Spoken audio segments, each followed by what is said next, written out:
Son las 8, las 7 en Canarias. Muy buenas tardes, ¿qué tal? Ya tenemos propia presidenta, tenemos presidenta de la Comisión Europea y le aseguro que si fuera una tele, abriríamos con el suspiro de alivio que todo el mundo ha podido ver que emitía la alemana von der Leyen al ser elegida hace unos minutos, porque no las tenía todas consigo.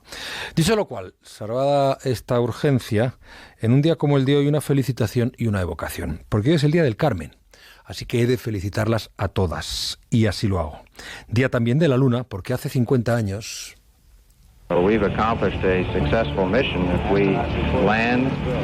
Comenzaba así, un viaje de 3 días que llevaría al hombre a la Luna.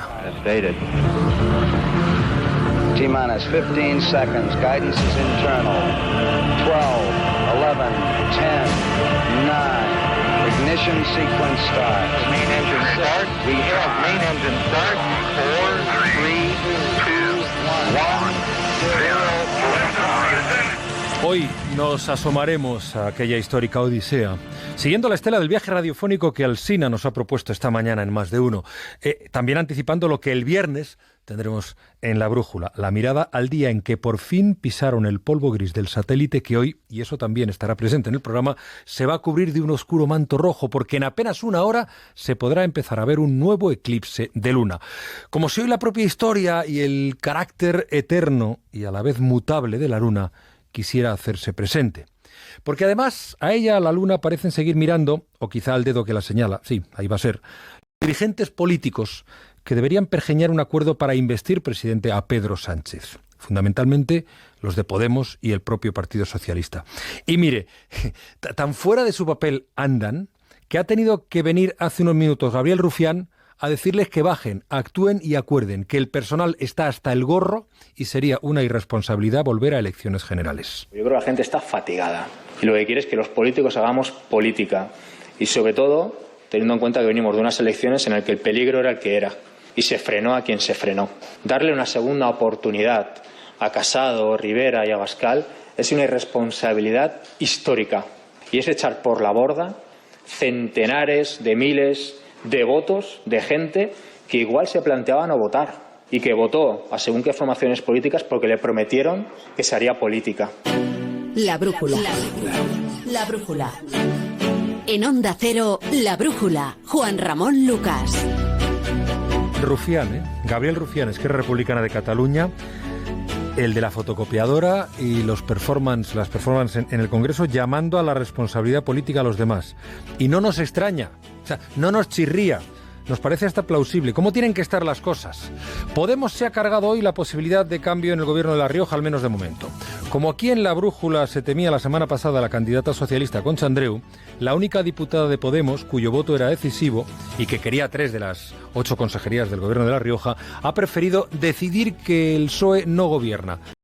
Mientras en Madrid, su jefe Iglesias, que también quiere gobierno, se hace preguntas. ¿Por qué Celaá dijo el viernes que no había ningún problema? ¿Por qué el sábado Borrell dijo que no había ningún problema? ¿Quién habló con Pedro Sánchez para decirle sale el lunes a romper las negociaciones?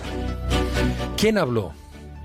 Y él sospecha, porque le pide explicaciones a Sánchez sobre sus sospechas alrededor de malévolas conspiraciones del oscuro gran capital, ya sabe, el IBEX y esos herederos del Doctor No. Yo creo que en política, cuando tú te relacionas con un socio, tienes que ser respetuoso. Pero si el argumento de Pedro Sánchez es que nos tiene que vetar alguno de nosotros, que lo explique. Y que explique las razones. Que explique que el IBEX o que el Banco Santander no quiere que...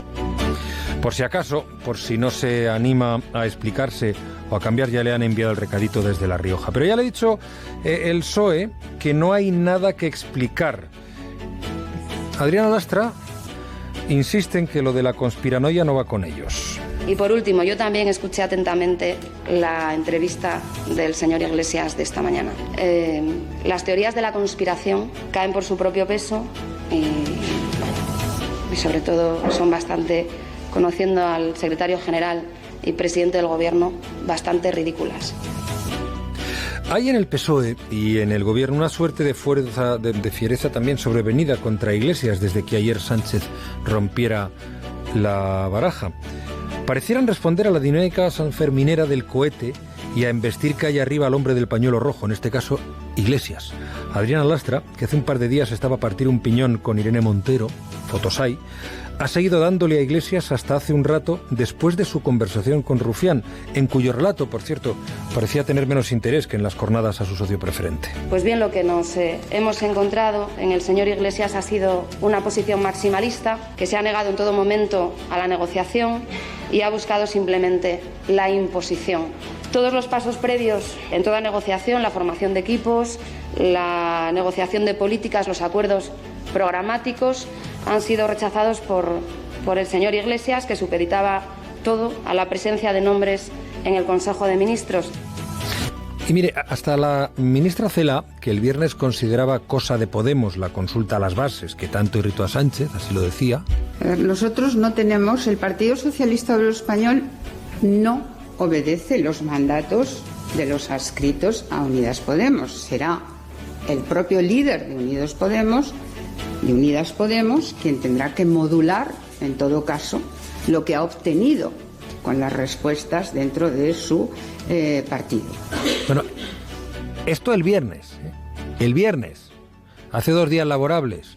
Bueno, pues Celaá debe de haber reflexionado el fin de semana, porque he dicho en Radio Nacional que lo que tiene que hacer Podemos es dejarse de consultas y negociar, levantar la consulta, vamos, así. Debería hacerlo, debería corregir su propia marcha para poder seguir negociando. ¿Qué tiene esto de pose, como dicen los modernos, de postureo? Probablemente es un capítulo más en la negociación de un acuerdo que ambos, PSOE y Podemos, necesitan. Pero desde luego da cuenta de una actitud, al menos en público, poco propicia a la renuncia o el sacrificio de las ideas o criterios propios en aras de un bien superior. Quizá porque para los partidos españoles no hay un bien superior a sí mismos y sus estrategias. Algunas, como la que hoy ha desplegado Vox, capaces, eso hay que reconocérselo, de conectar con las emociones y quién sabe si la entraña de no pocos ciudadanos. Desde que se constituyó el Congreso de los Diputados, cada uno de esos miembros del Congreso cobra 2.800 euros brutos al mes como sueldo base. Luego depende de sus funciones, de si preside comisiones o tiene su residencia, como la mayoría, fuera de Madrid, pues cobra más. En algunos casos bastante más. Es muy variable, pero todos están cobrando ese mínimo desde que se constituyó el Congreso. Vox ha puesto sobre la mesa hoy esto que escuchamos a Espinosa de los Monteros. Los diputados o los miembros de consistorios cuyos gobiernos no se hayan constituido no cobren sus sueldos hasta que los gobiernos estén en funcionamiento. Creo que es algo que estimularía la formación de gobiernos, acortaría los plazos, que nos está pareciendo innecesariamente largos. Creemos que los acuerdos a los que se van a alcanzar, ojalá, se podrían alcanzar en plazos mucho más breves. Y nos da un poco de bochorno ver cómo políticos en todos los ámbitos de la vida pública no están trabajando. Eso dice Vox, eso dice Espinosa de los Monteros. Anotado queda. ¿Hasta dónde estarían dispuestos a llevarlo? A ver si no queda en un brindis al sol, que todo hay que decirlo, es lo que parece, pero bueno, veremos. En todo caso, hemos vuelto otra vez al asunto central en el enésimo día del nada cambia, del nada nuevo, del bolero de Ravel, del estamos abocados a otras elecciones. ¿De qué forma se va a evitar que se repitan situaciones así? Desacuerdos que llevan a elecciones y tras ello riesgo de desacuerdos que nos lleven a elecciones. Martes 16 de julio. Además, hoy en La Brújula, estas otras noticias que resumimos con Carlos Rodríguez y Mercedes Almenda.